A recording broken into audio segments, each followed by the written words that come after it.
Селям алейкум, хайрлах шамлар. Добрый вечер. В эфире телеканала АТР. Вы смотрите марафон «Сейф АТР. Голос Крыма». Майя Бута в эфире. В студии для вас работаю я, Гульсум Халилова, и мой коллега Айдер Муждабаев.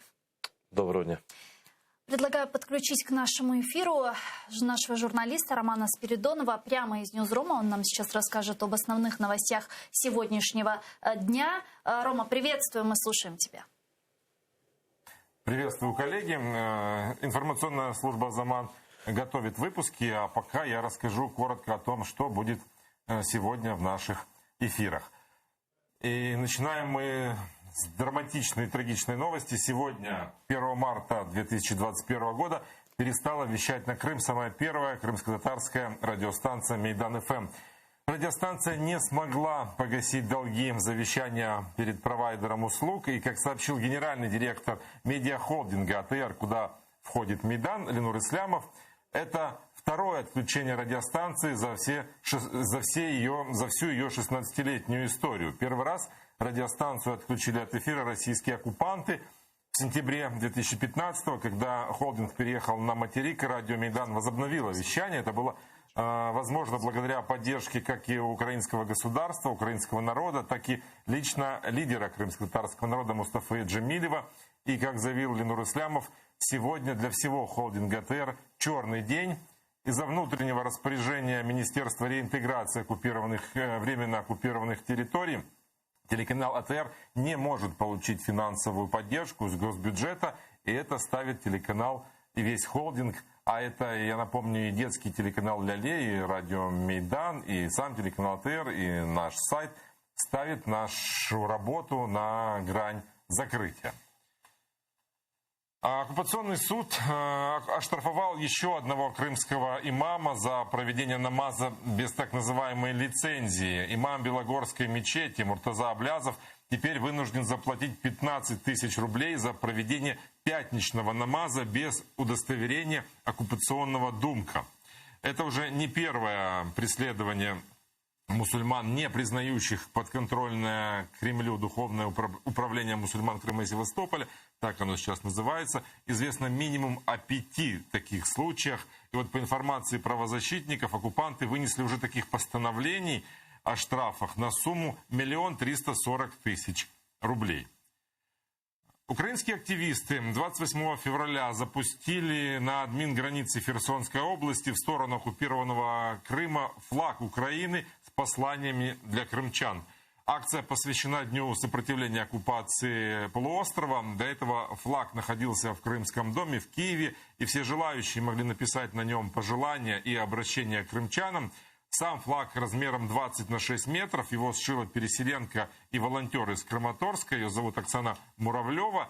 Флаг запустили в Крым на воздушных шарах с Каланчака, и он отправился с этими пожеланиями в Крым для жителей оккупированного полуострова. СБУ открыла почти 23 тысячи производств за преступления России против Украины во время оккупации Крыма и Донбасса.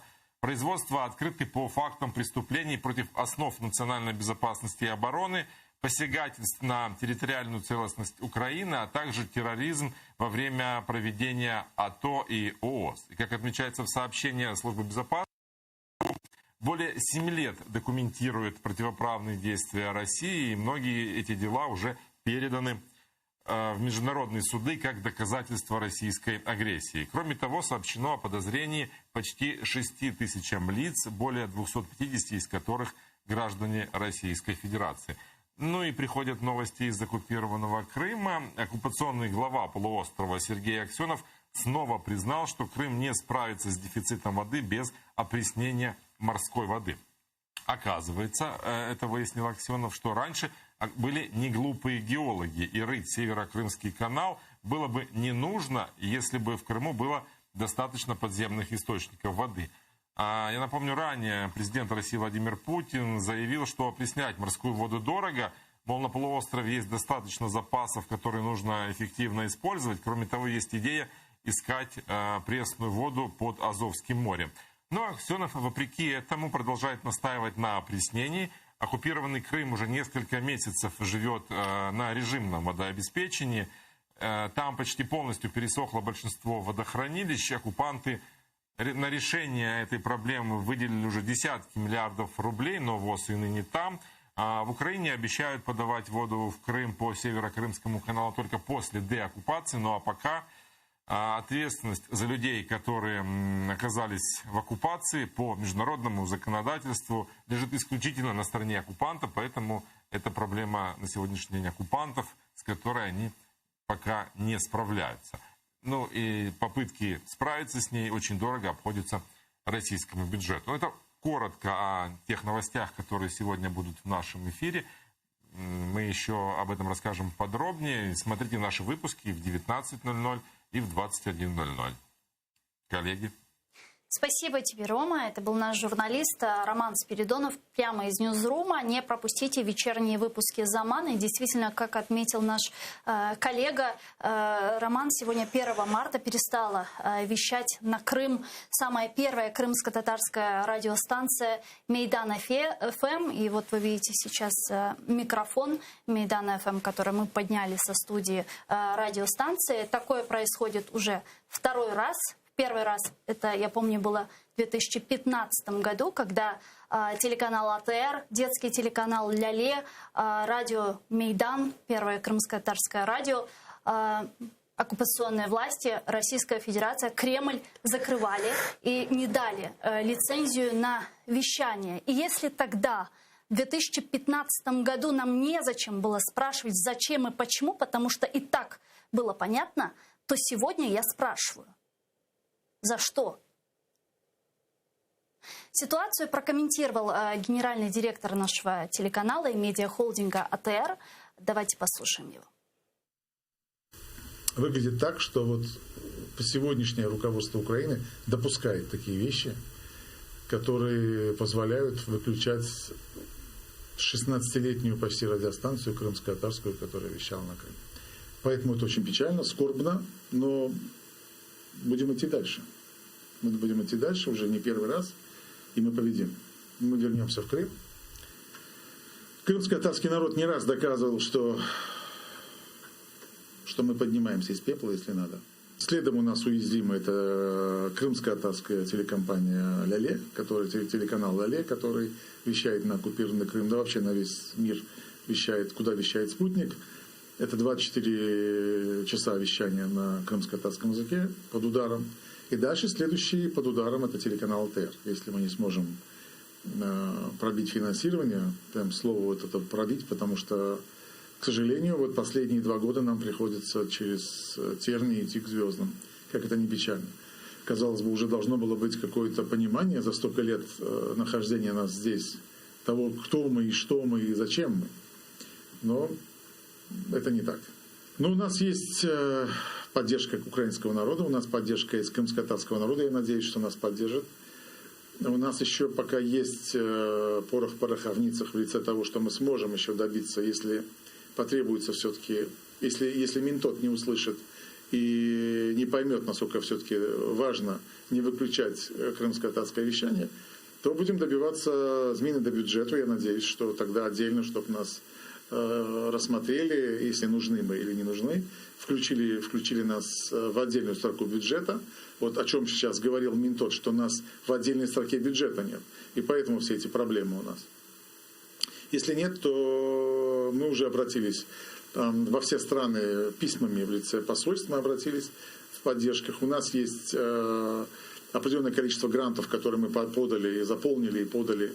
Мы ждем тоже решения этого.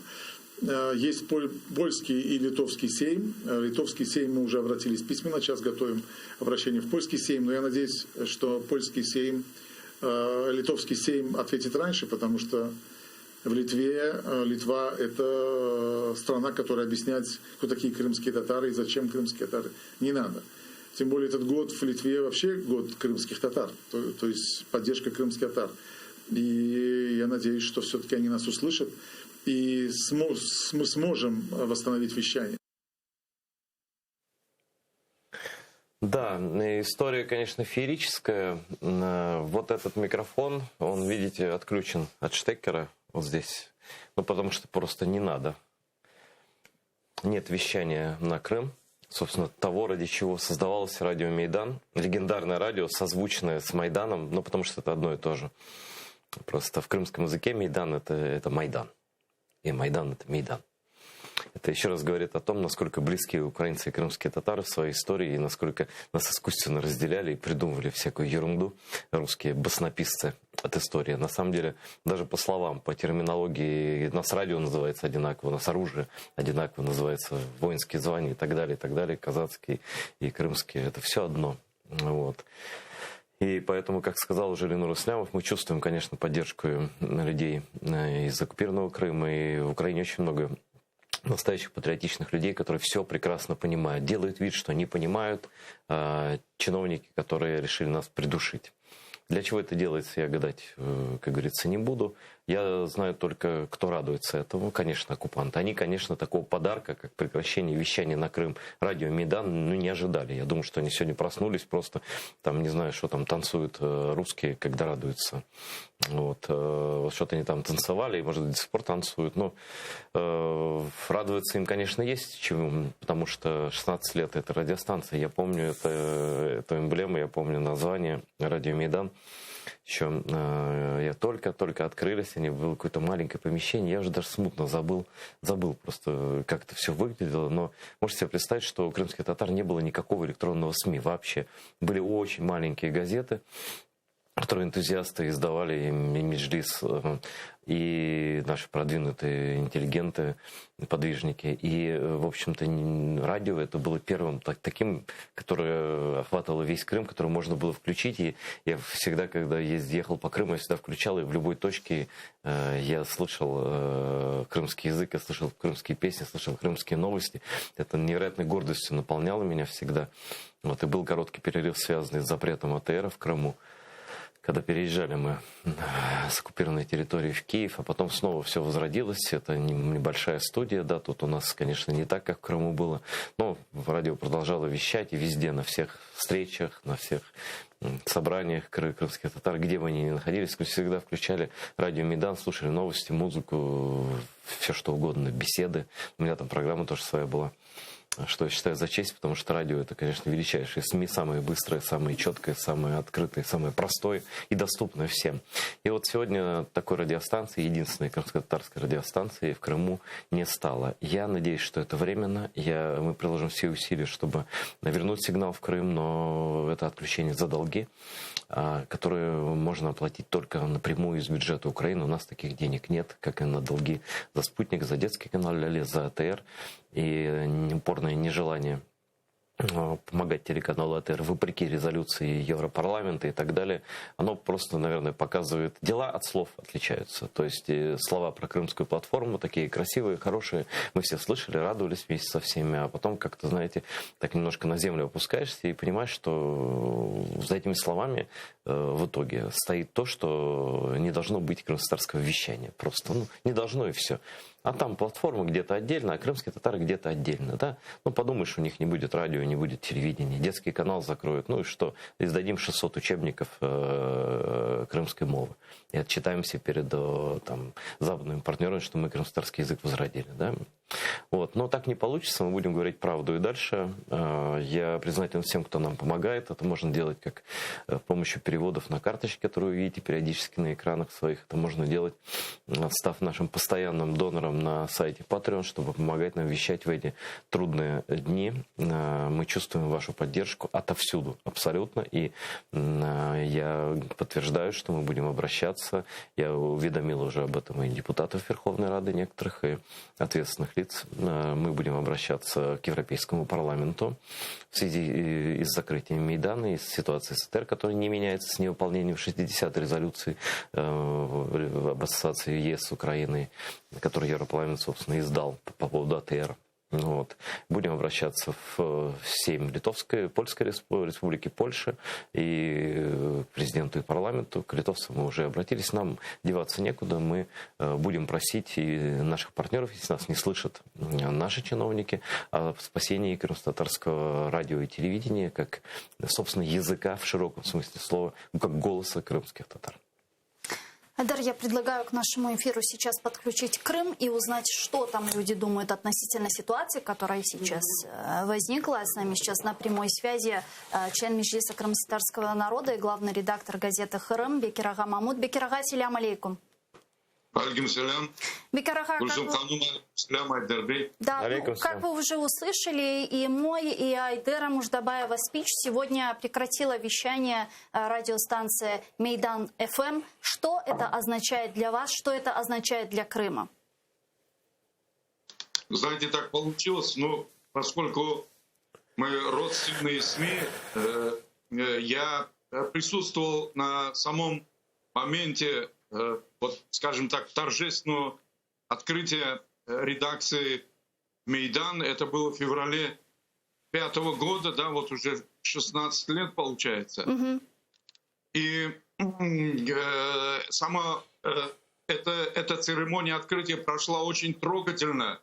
Я помню выступление Рифата Чубарова и тогда первого главного редактора Наджи Фими. И на этой же церемонии присутствовала и выступила старейший наш работник радио, который еще до войны на крымском радио работала. Это Фатиме Акте, супруга нашего писателя-классика Шамиля Алядина. Она тоже очень сказала теплые слова, что-то, конечно, высказала очень сердечные пожелания Мейдану. Бекир Ага, извините, Бекир Ага, я попрошу чуть-чуть опустить камеру, пожалуйста, если можно. Да, вот сейчас мы видим вас лучше. Сагулнас, продолжайте. Поэтому сам этот день был исторический. Знаете, к тому времени в Крыму существовало, ну, я не знаю, наверное, 15-16 FM-радиостанций, а нашего национального радио не было. И это было, ну, как-то дико даже просто. Как это так? Да, вот наше национальное сообщество, коренной народ этой земли, тоже не с помощью государства, а вот так вот в порядке частной инициативы вынужден решать эту свою медийную, да, проблему. Я очень любил ходить, знаете, первое время редакция располагалась, извините, я чуть-чуть, да, потом перейду ближе, конечно, к нынешней ситуации.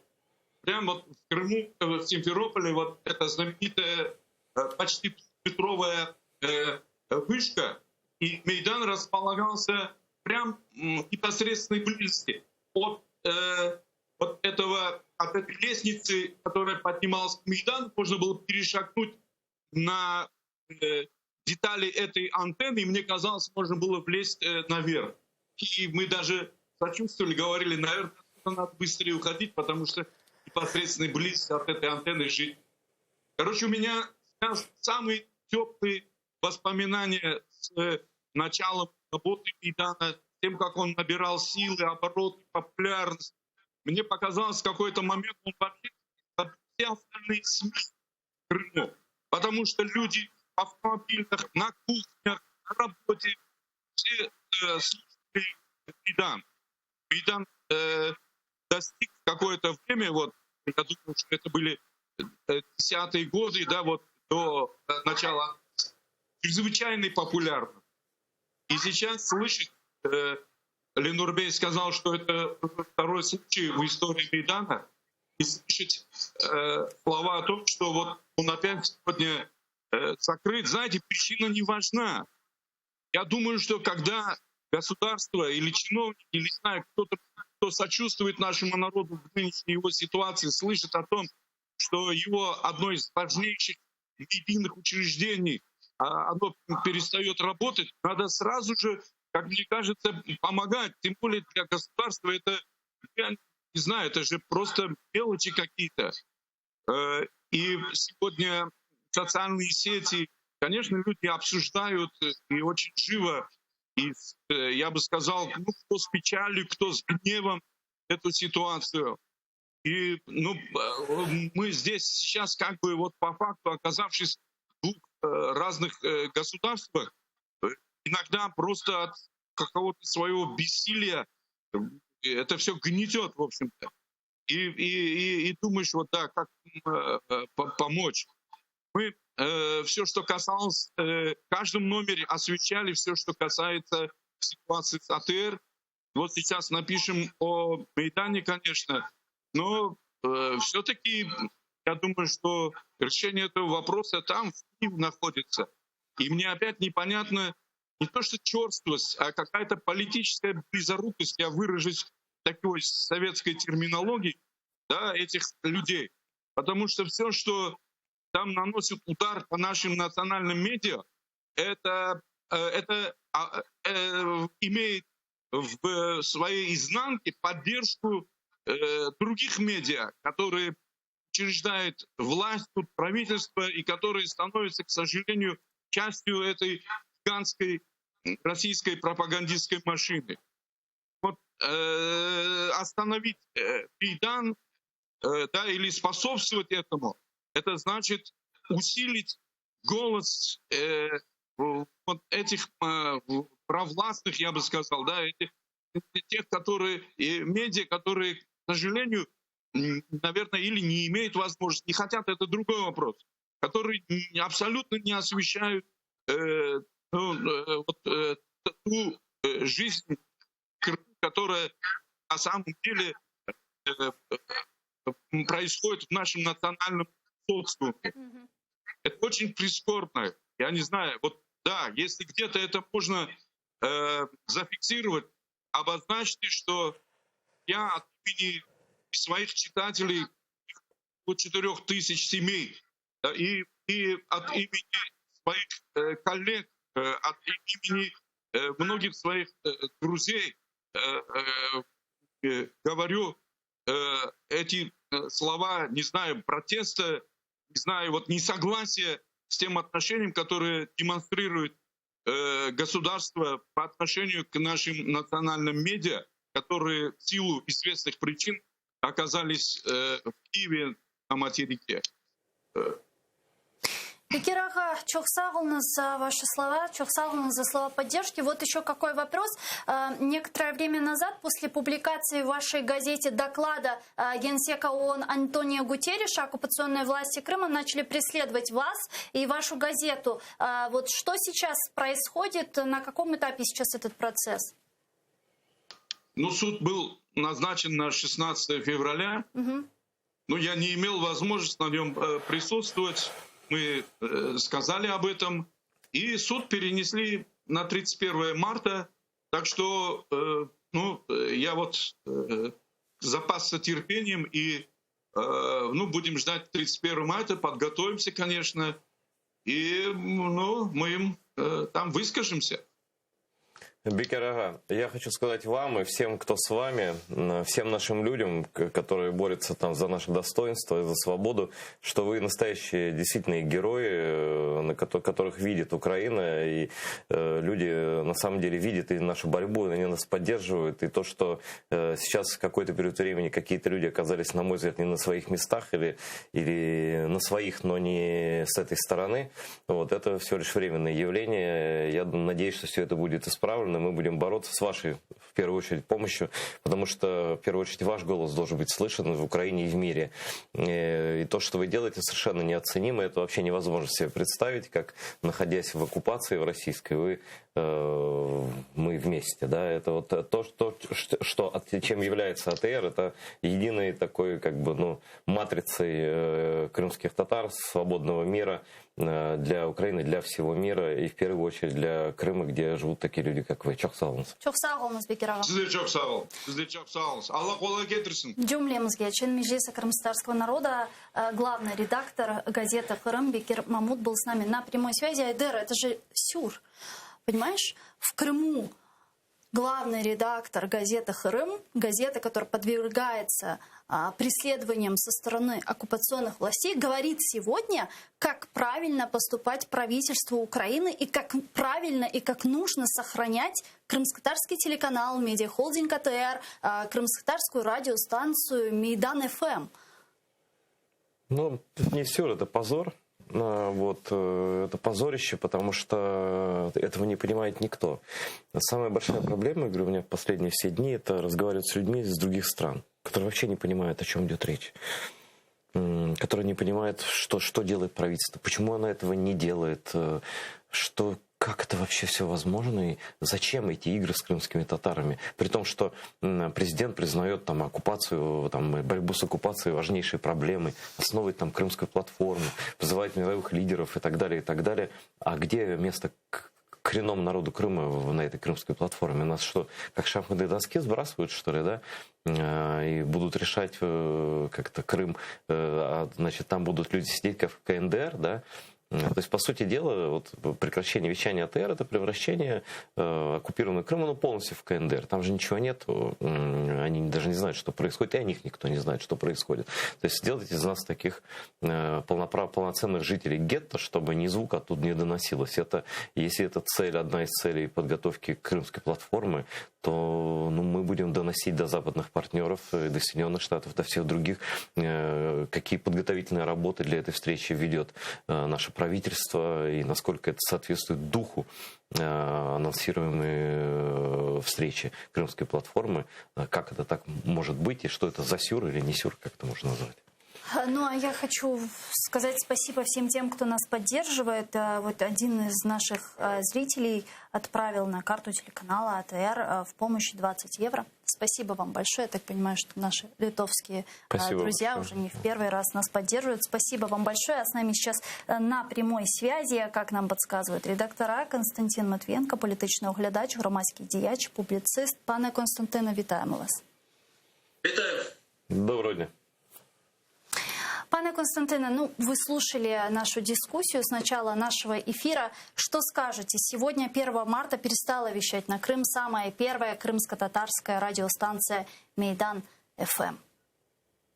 Я наскільки розумію, ця проблема є передусім фінансовою, і справді джерелом покриття цих видатків може бути державний бюджет України. Отже, у цієї проблеми, очевидно, є, як колись казали, прізвище і ім'я. Тобто, хто в уряді несе відповідальність за те, що ці кошти не були передбачені, хто, відповідно, несе відповідальність за те, що перестало промовляти радіо і під загрозою АТР. Тобто, треба, як на мене, називати прізвище. Хто конкретно, чи це міністр культури і інформації, чи це котрий з віце-прем'єрів. Тобто, очевидно, треба мати відповідь на це питання. Хоча в кінцевому рахунку відповідальність на прем'єр-міністра, який відповідає за весь уряд.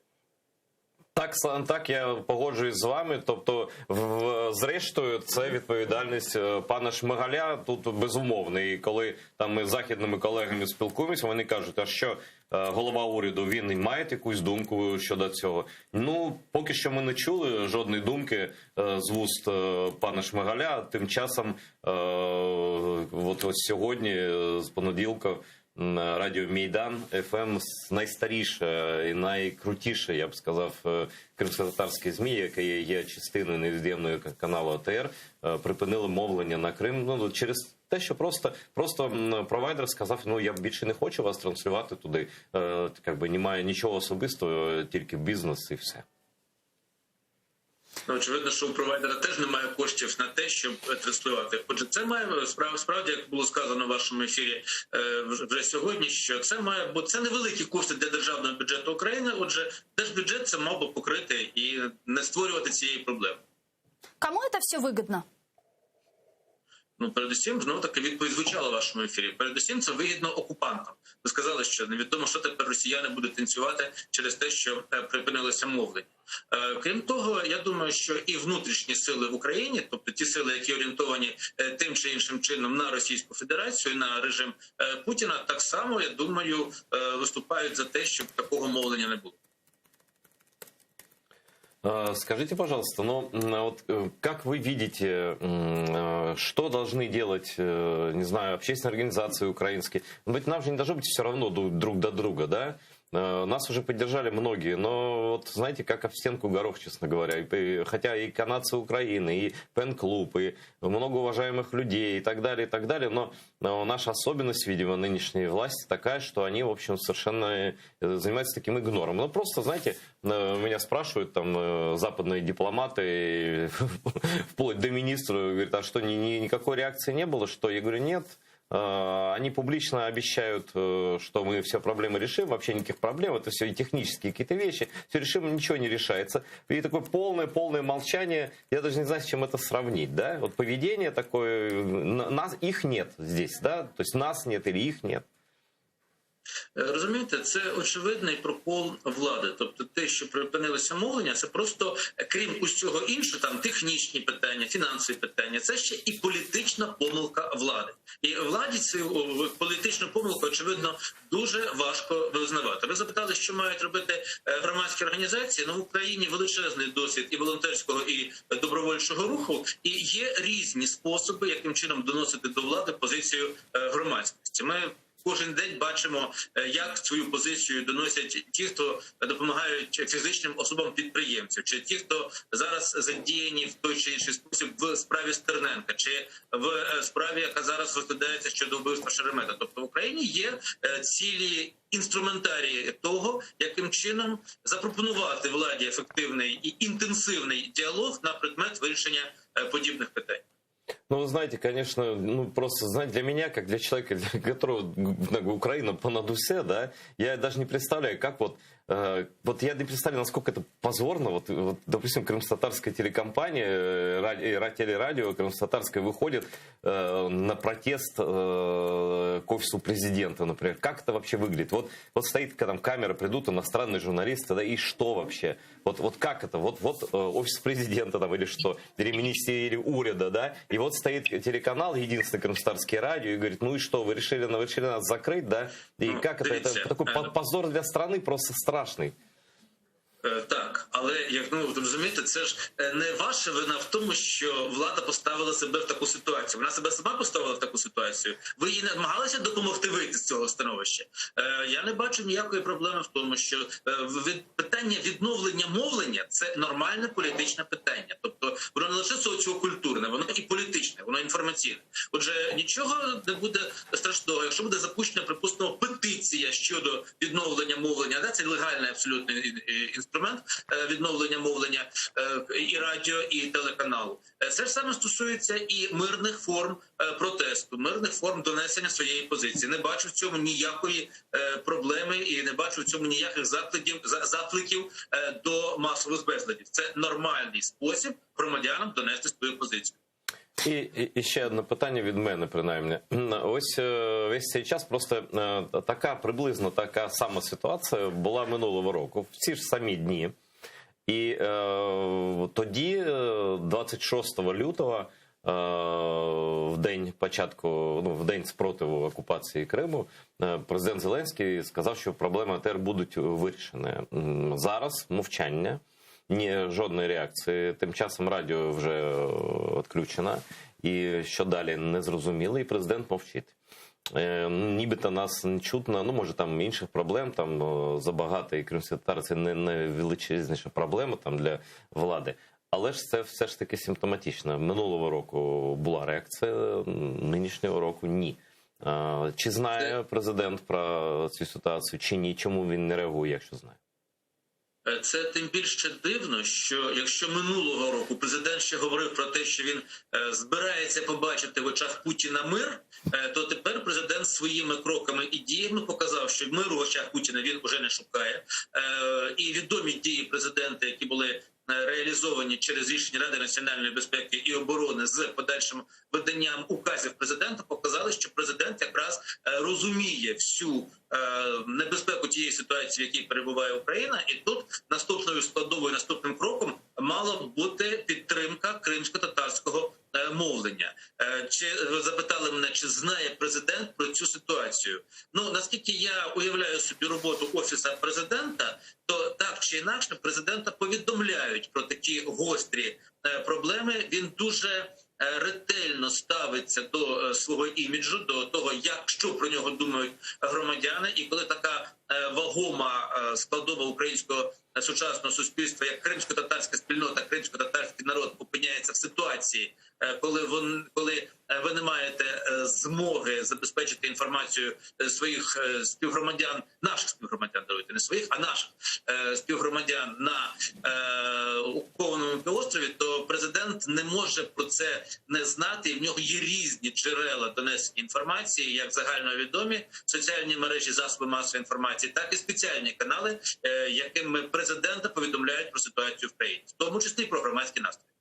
Ну и плюс ко всему прочему, президент инициирует крымскую платформу, саммит которой должен пройти уже 23 августа, в День независимости Украины. Да? И с чем придет Зеленский, с чем придет сегодня руководство Украины на эту платформу, с какими достижениями они туда придут в направлении деоккупации Крыма, о чем будут говорить? Закрыли радиостанцию «Мейдан», лишают финансирования первого и единственного крымско-татарского телеканала АТР. На какую помощь тогда в рамках этой платформы может рассчитывать Украина от наших западных партнеров?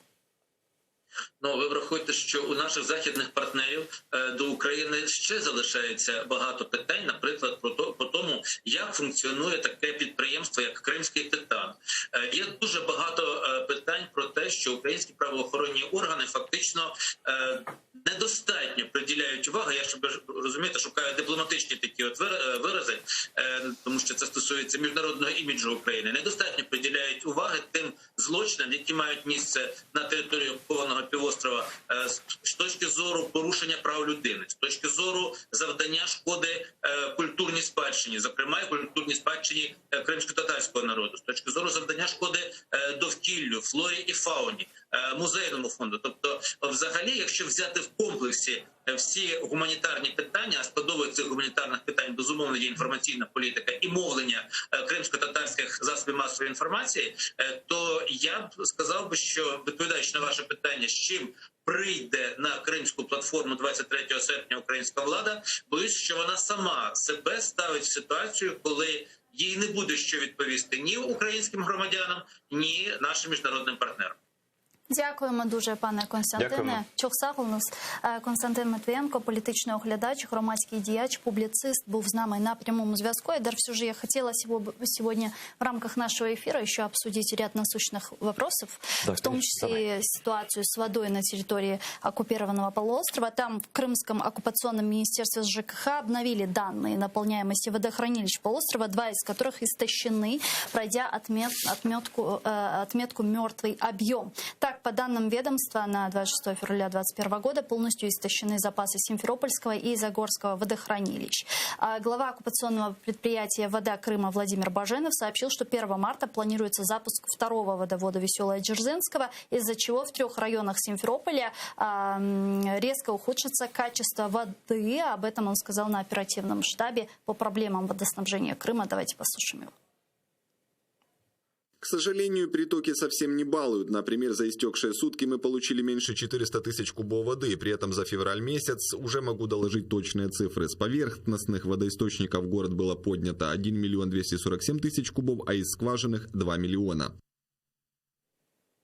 А вот оккупационный глава Крыма Сергей Аксенов убежден, что гарантировать стабильное водоснабжение на полуострове можно только построив опреснитель морской воды. Об этом он сказал сегодня на заседании этого же оперативного штаба. Давайте его послушаем.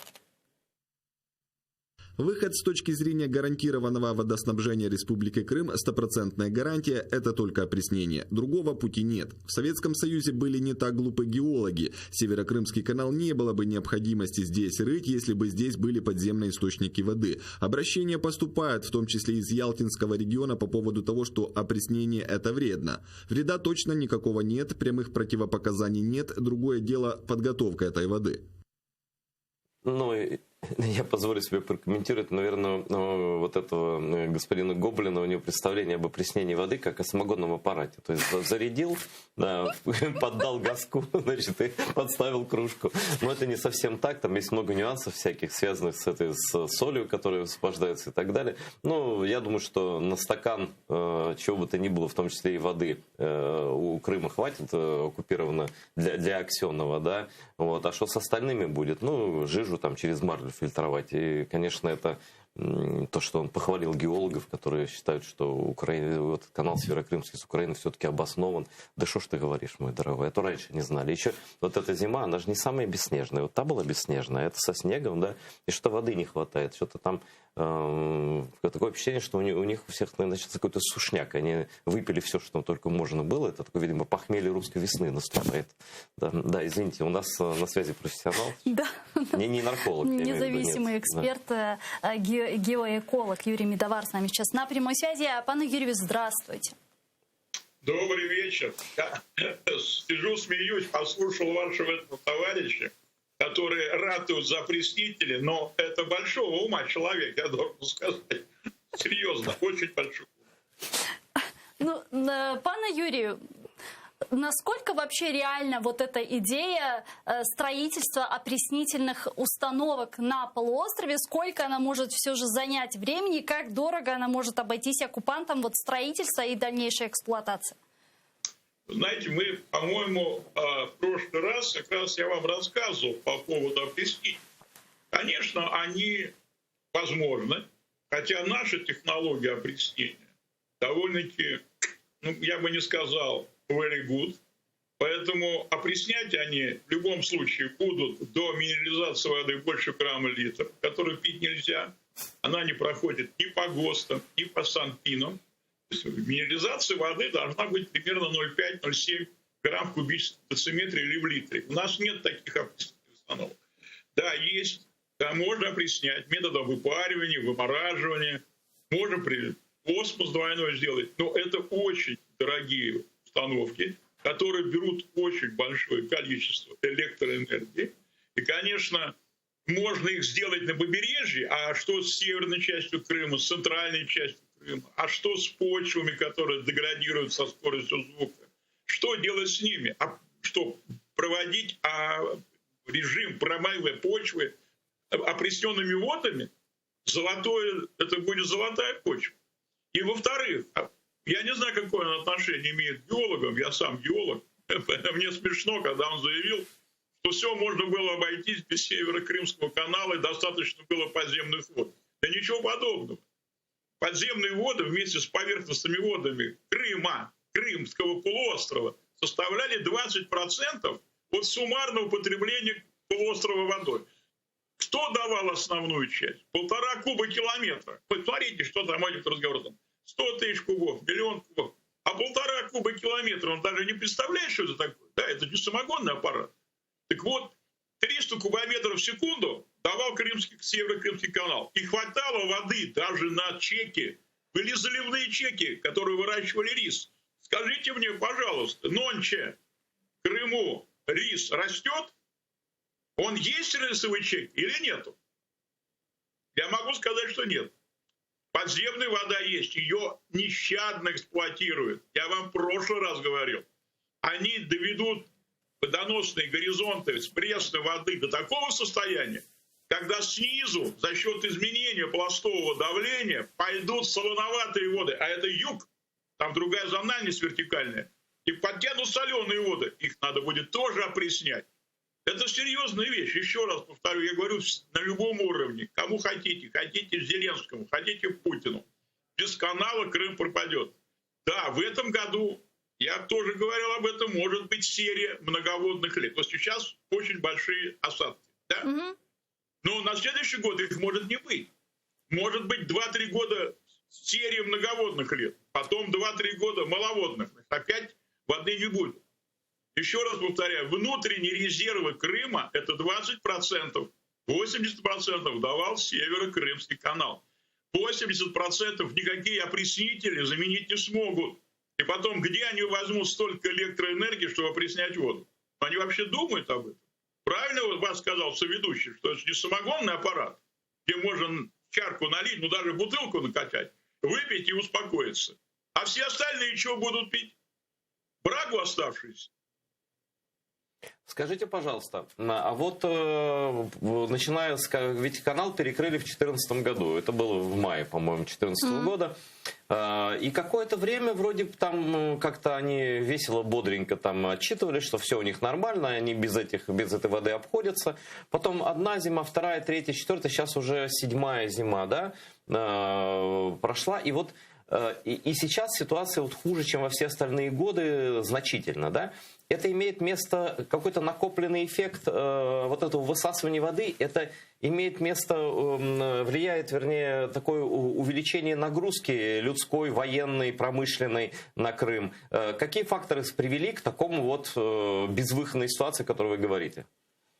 Ну, правильно, когда был канал, были наполнены водохранилища, был создан запас. Ну, вот, представляете, как транзит газа через Украину. Они наполнили хранилище, потом перекрыли газ. В какое-то время газ есть в хранилищах, его можно использовать. Тут то же самое. Они эксплуатировали водоносные горизонты, да?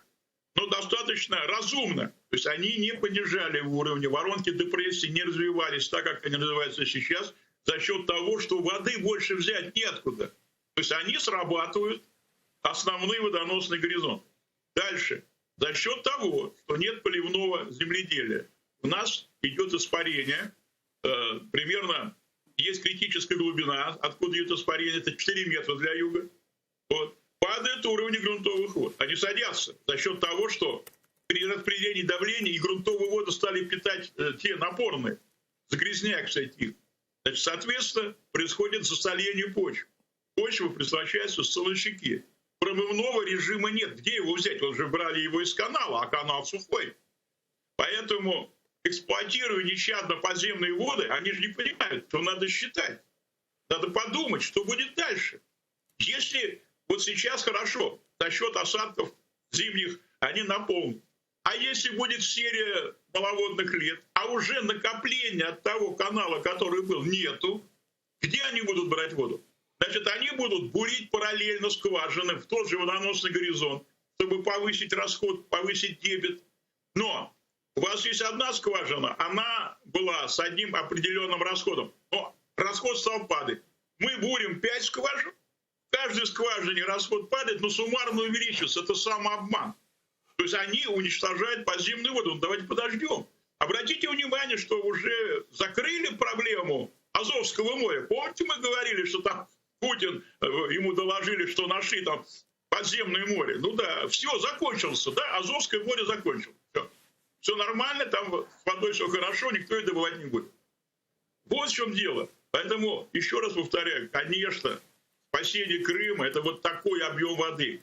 1,5 кубокилометра. Вы представляете Иваньковское водохранилище в России?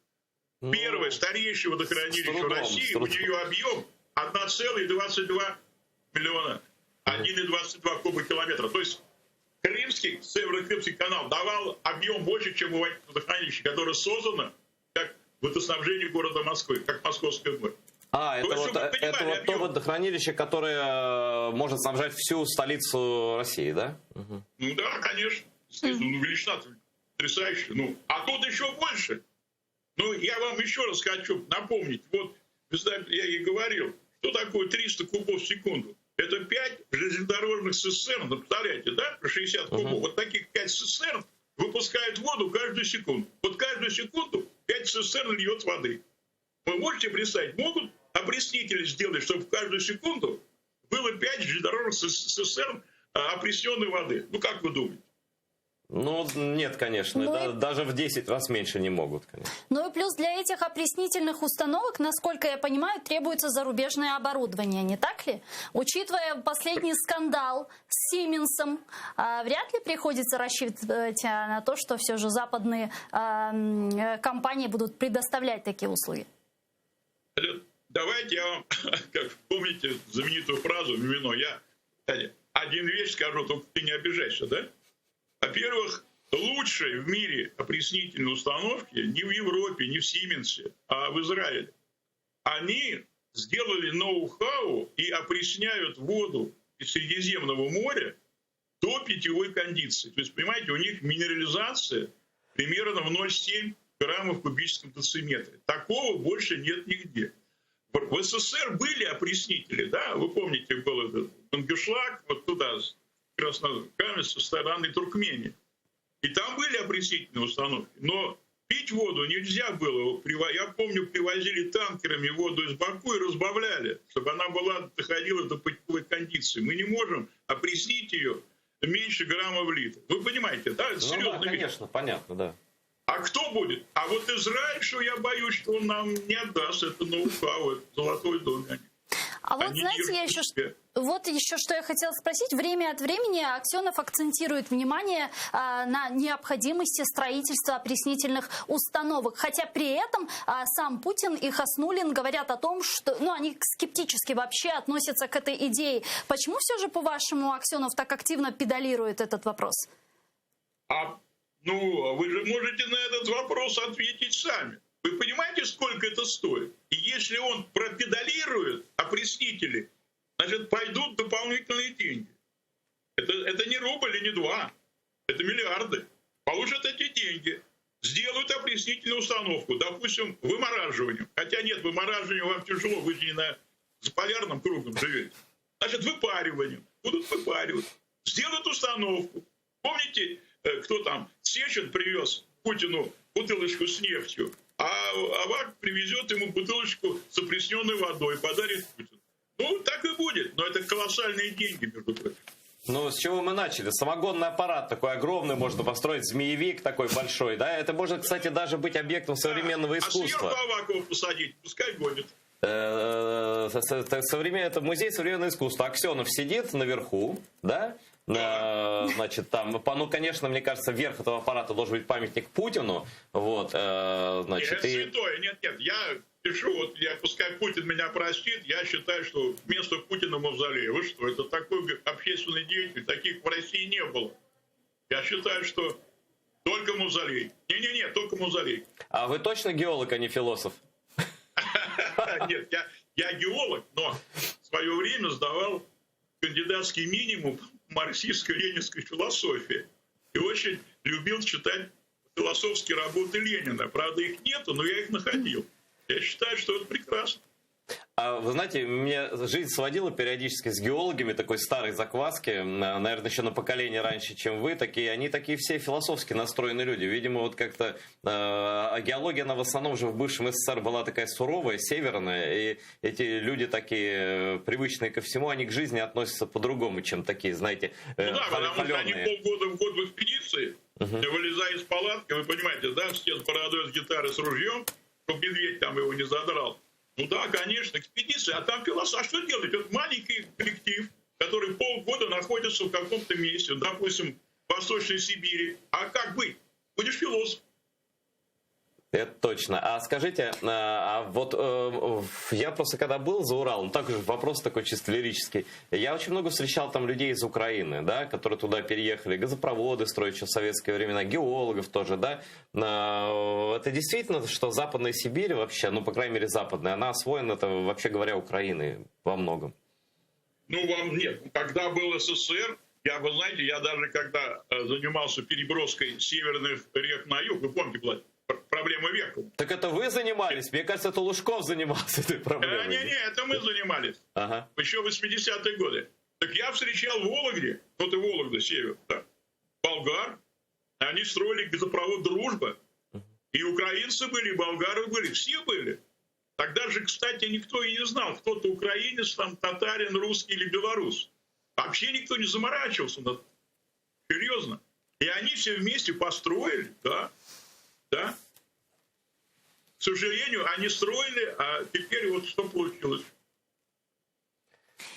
Дякуємо вам. Спасибо большое. Очень интересно. Спасибо за ваше включение. Спасибо. Юрий Медовар, берегите себя. независимый эксперт, геолог, был с нами на прямой связи. Я хочу перейти к следующим новостям. Президент США Джозеф Байден заявил, что его страна никогда не признает аннексию украинского полуострова Крыма России, и США вместе с Украиной будет противостоять агрессивным действиям РФ. Вот что он сказал.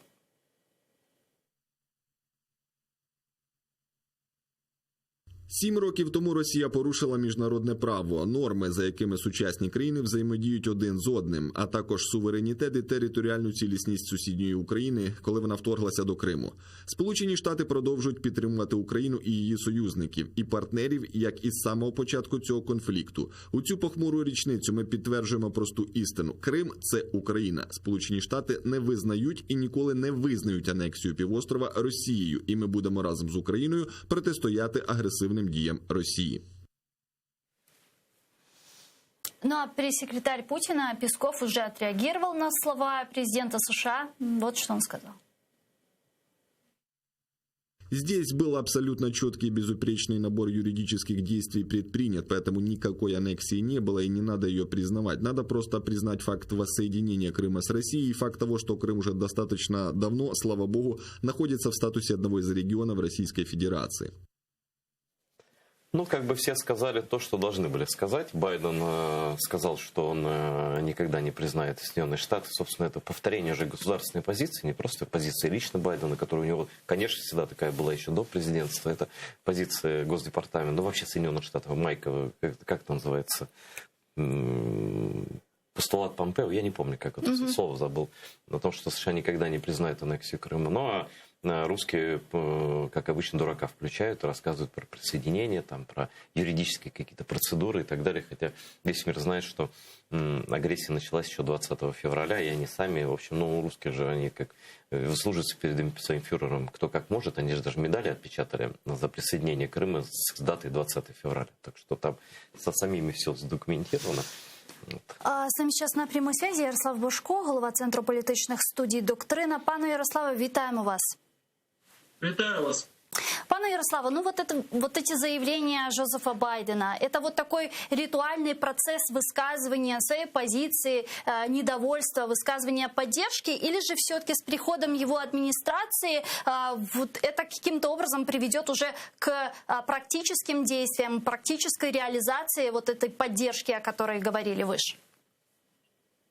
Ну, знаете, позиция Соединенных Штатов по Крыму, она не зависит от персоналей. И была аналогичная, на самом деле, попытка российской стороны через ряд украинских лояльных к России политиков продвинуть в свое время нужный России план по Крыму еще при Трампе через такого себе Артеменко и генерал-лейтенанта Флинна, заподозренного в шпионаже в интересах Российской Федерации. Оно не удалось тогда. И сейчас точно так же администрация демократов поддерживает идею суверенитета территориальной целостности Украины, абсолютно аналогично тому, как это делали республиканцы. То есть здесь абсолютный консенсус американцев присутствует. Но при этом Джозеф Байден во время своей предвыборной кампании неоднократно подчеркивал, что приоритетом для него во внешней политике будет помощь Украине. Вот все же вот эта помощь, каким образом она будет проявляться? Какие практические действия мы сможем увидеть? Я думаю, что тут будет несколько самых главных таких магистральных направлений. Во-первых, ожидается участие все же представителей Соединенных Штатов Америки в этом формате Крымской платформы, что будет означать вот это символическое присоединение к старту процесса деоккупации Крыма. Понятно, что это будет идти, естественно, пока только в коммуникационном формате, потому что Крымская платформа, она, естественно, не будет готовить какие-то меры там, по дестабилизации Российской Федерации или не будут там готовить боевые операции на полуострове. Однако, как минимум, будет происходить международная консолидация и хотя бы те инциденты, которые регулярно происходят в Крыму, там, с вопросами давления, с вопросами нарушения прав человека, они получат более регулярную почву для освещения. Во-вторых, уже сейчас украинская сторона этого добивается, все чаще говорят про это, и будет шанс поставить этот вопрос, когда в Киеве появится посол, о том, чтобы США рано или поздно включились еще и в переговорный формат по Донбассу. Вот это два приоритетных направления, которых можно будет ожидать от демократической администрации, опять же, если Украина со своей стороны все сделает так, как планировалось. Ярослав, у меня такой вопрос, на который у меня нет даже версии ответа. Я поэтому хотел бы от вас услышать Почему президент Байден уже даже поговорил с Путиным, да, это был не дружеский разговор, но он состоялся. И до сих пор нет информации о разговоре с президентом Украины. Что мешает, что это за дипломатические игры какие-то, что они хотят дать понять этим. Ну, потому что такое случайно не может быть, наверное, это уже довольно долго, с момента инаугурации, больше 1,5 месяца прошло. Знаете, я тут обращу ваше внимание на ту ситуацию, из-за которой в вихрь импичмента, точнее попытки импичмента попал Дональд Трамп. Он как раз касался эпизода, в котором якобы президент Зеленский по телефону обсуждал с президентом Трампом вопросы сбора компромата и открытия дела против Байдена. Конечно, в завуалированной форме. Потом это все вылилось в скандал большой, независимо от того, что действительно подразумевали стороны. Однако такая черная тень недоверия, подкрепленная потом и историей с пленками Деркача, и участием в ней члена правящей фракции на тот момент Дубинского, она, безусловно, очень ударила по авторитету президента Зеленского в глазах демократической партии и посеяла определенную токсичность. Плюс ко всему, проблема также и в том, что в Киеве до сих пор нет посла США, нет человека, который может выступать высокого уровня коммуникатора между США и Украиной. И получается так, что, по сути, даже готовить какую-то почву для этого звонка, по сути, какие-то предварительные данные было некому. Поэтому мы ожидаем, скажем, потепления уже на уровне госсекретаря Блинкена, Виктории Нуланд. Но по поводу звонка самого Байдена Зеленскому, как мне кажется, для него еще нужно провести очень большую подготовительную работу и восстановить доверие. Но помните, на прошлой неделе в офисе президента заявляли, что уже готовят телефонные разговоры президента Украины с президентом Америки Джозефом Байденом. Вот давайте попробуем представить, о чем они будут говорить. Ну, во-первых, они будут говорить, безусловно, про политику реформ, про антикоррупционные вопросы, про вопросы демонополизации украинской экономики, то есть серьезного удара по олигархам. Это отчасти те пункты, о которых писал недавно свою статью Курт Уолкер, бывший спецпредставитель США по Украине. Он там описал ряд важных пунктов. Безусловно, там основных магистральных 2 направления. Вопросы национальной безопасности и обороны. И второе – это антиолигархическая политика. Потому что одновременно, как Вашингтон озабочен ситуацией на Донбассе, в Крыму, так у него есть и определенное предостережение по поводу того, что, возможно, украинское правительство или сотрудничает с олигархами, или влияние украинских олигархов на политику очень высоко. И частично происходит определенный откат в реформах из-за этого. То есть вам кажется, Ярослав, что вот и неназначение посла, и отсутствие прямого контакта президентов обусловлены тем, что сейчас Соединенные Штаты, по каким-то, видимо, другим каналам, не через посла, передают определенные пожелания предварительные для того, чтобы такой разговор состоялся, и он не был пустым, да? Ну, во-первых, вы же понимаете, что всегда этот разговор должен кто-то готовить. Так как нету посла, это означает, что готовить его по сути некому, значит, могут состояться только разговоры ниже дипломатическим рангом. К счастью, был такой разговор между госсекретарем Блинкеном и министром иностранных дел Дмитрием Кулебой. То есть определенная коммуникация есть, но сейчас еще нету того уровня доверия, не собрали, так сказать, порядок денный для того, чтобы говорить предметно. Потому что никто не начинает такие разговоры с нуля. И мне кажется, значительная часть мер, которые сейчас готовятся Зеленским, там в частности и создание Бюро экономической безопасности, и вопросы реформы СБУ, они относятся в том числе к сфере того, что американские партнеры от нас хотели бы увидеть.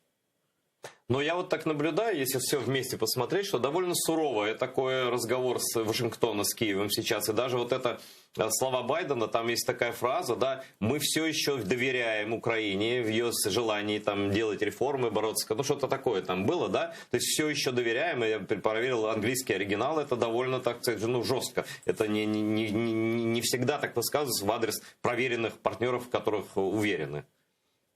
Ну, действительно, Украина сейчас не является проверенным партнером, потому что состоялось несколько вот этих актов, можно сказать, российского гибридного вмешательства в украинско-американские отношения, начиная с, абсолютно вот этой кричащей истории с пленками Деркача, с попытками открыть дело на Байдена в правоохранительных органах, которые в определенных случаях увенчались успехом, с раскручиванием этих скандалов. То есть это все были сигналы, которые Вашингтон фиксировал, считывал, он знает, негативно. И, соответственно, конечно, он не менял свое видение того, насколько Украина стратегически имеет значение. Однако произошло определенное дистанцирование вследствие того, что, очевидно, не во всем они готовы сразу доверять украинской стороне, потому что они еще, я так понимаю, хотят увидеть, какие мы меры примем по этим эпизодам. Насколько мы сделаем выводы из этой истории, что вот они ввели санкции, а что сделает наша сторона по тем же абсолютно делам?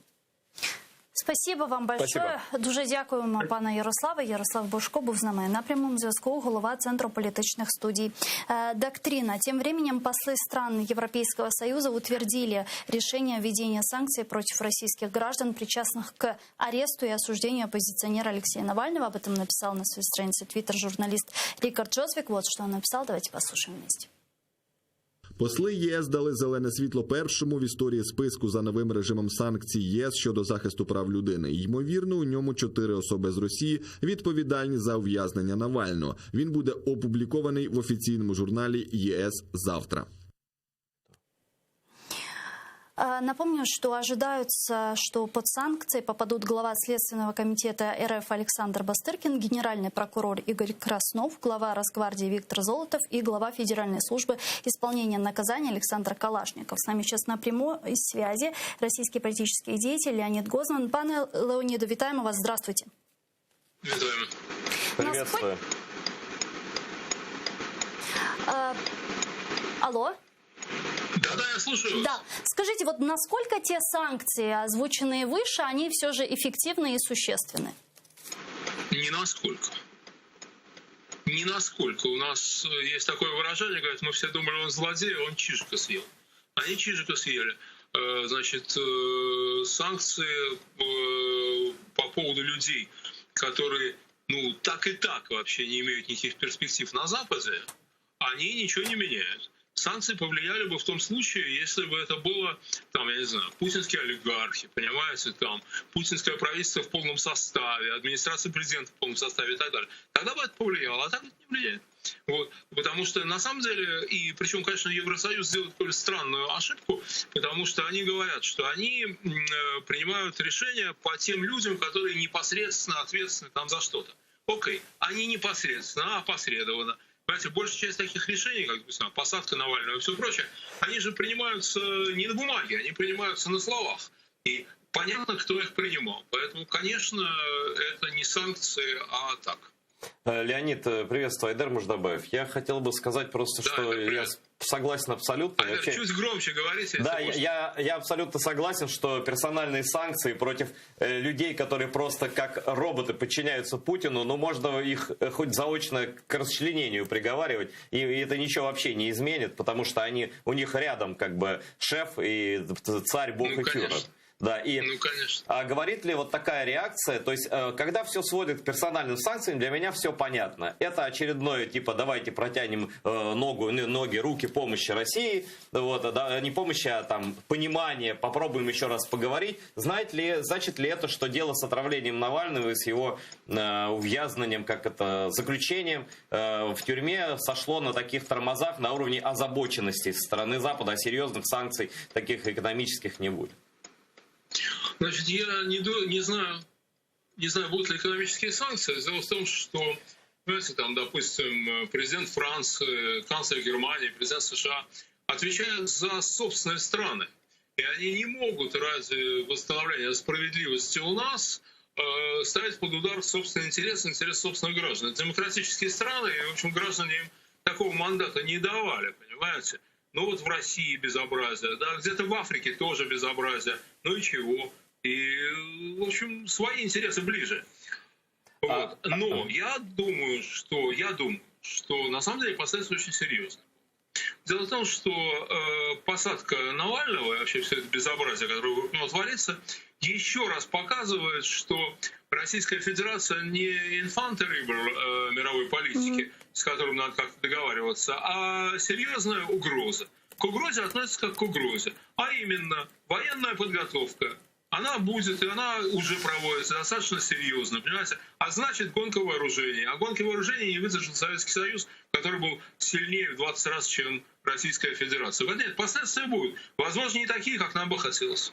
Леонид, а что вот касается Северного потока? У меня, например, есть ощущение такое, да, что, в принципе, Навальный для чего нужен Путину? Ну, по большому счету, он ему в России не нужен, да, и, наверное, он был готов его обменять, но на кого-то или на что-то. Вот у меня есть две версии. Либо он хочет доторговаться там до Северного потока и под эти договоренности все-таки до запуска этого проекта отпустить Навального, да, там, ну, как он сделал с Ходорковским. Либо найти там персонажа, ну, условно, уровня Бута, такого близкого к власти российского человека, не обязательно его, но в принципе, да, и сделать историю с ним, как историю с Владимиром Буковским когда-то, которого на Карвалана обменяли. Вот насколько вероятен такой торг подковерной стороны Кремля, и какова дальше будет судьба Навального, на ваш взгляд?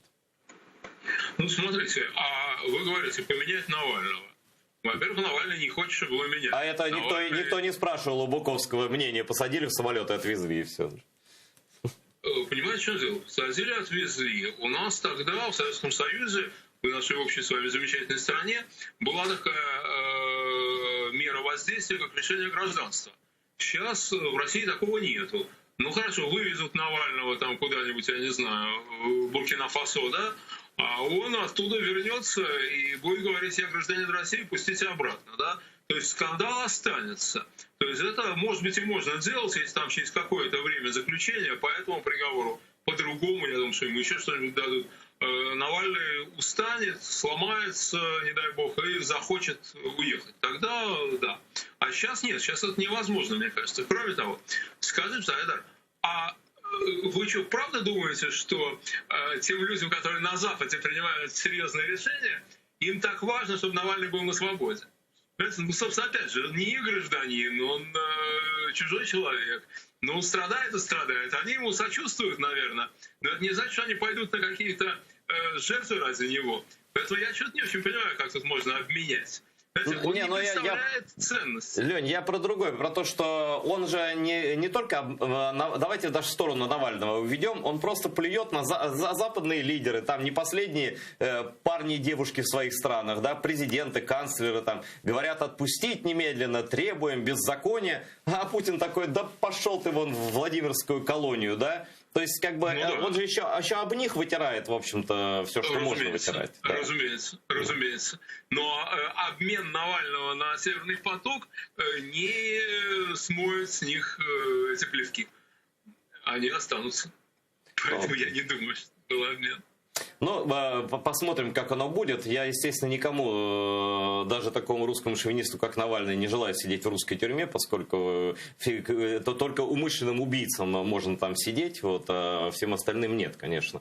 Но я не вижу как бы на такого выхода из этой ситуации, когда Путин такой добровольно отдает, значит, говорит: ну, типа, вот я освобождаю. Такого, конечно, не будет, я думаю. Так а что, Леонид Яковлевич, как вы думаете, что будет с Навальным? Ну вот 3 года он отсидит, как Ходорковский свои 10, выйдет, и что дальше? Что будет с протестными акциями? Они уже сошли на нет или как? Нет. Я думаю так. Я думаю, что Навальный будет сидеть до тех пор, пока Путин в президентах. Кончится этот срок, дадут другой.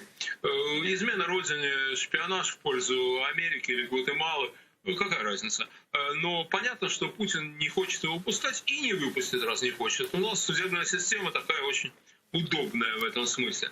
Теперь что будет с протестом? Понимаете, в чем дело? Я не согласен с теми оценками, которые Айдар ты давал Навальному, но неважно.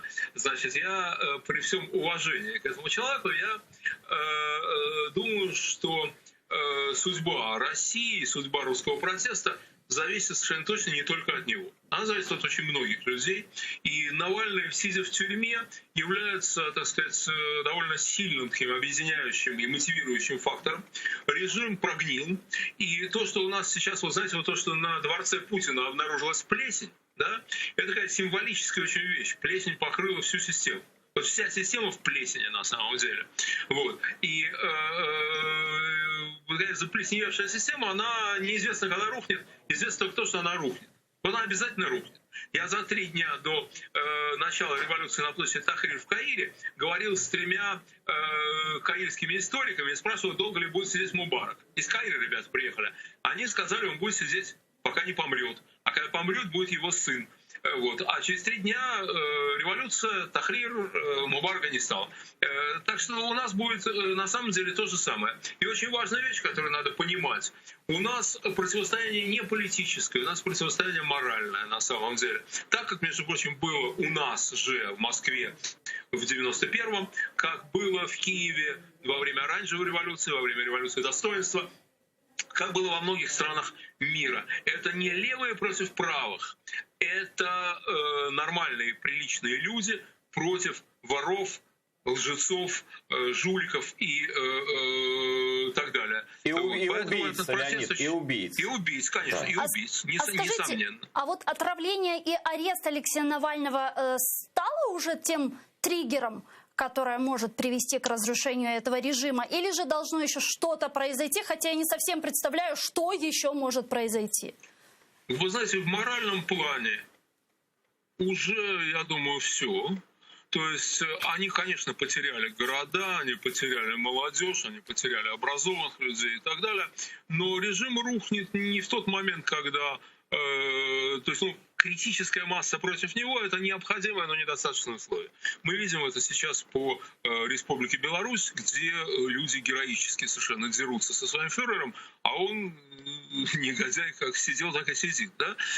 Поэтому у нас тоже, мне кажется, критическая масса уже сформировалась людей, которые против него, против системы, но некоторые другие условия пока не выполнены, но я думаю, что они будут выполнены. У этой системы нет будущего, это надо понимать. Но не кажется ли вам, Леонид, что вот эти условия, которые не выполнены, это продолжение поступления огромных денег из Европы через газы и нефтедоллары? Вот и вся история, на которую он содержит вот эту всю свою Росгвардию, своих ментов, своих ФСБшников и так далее.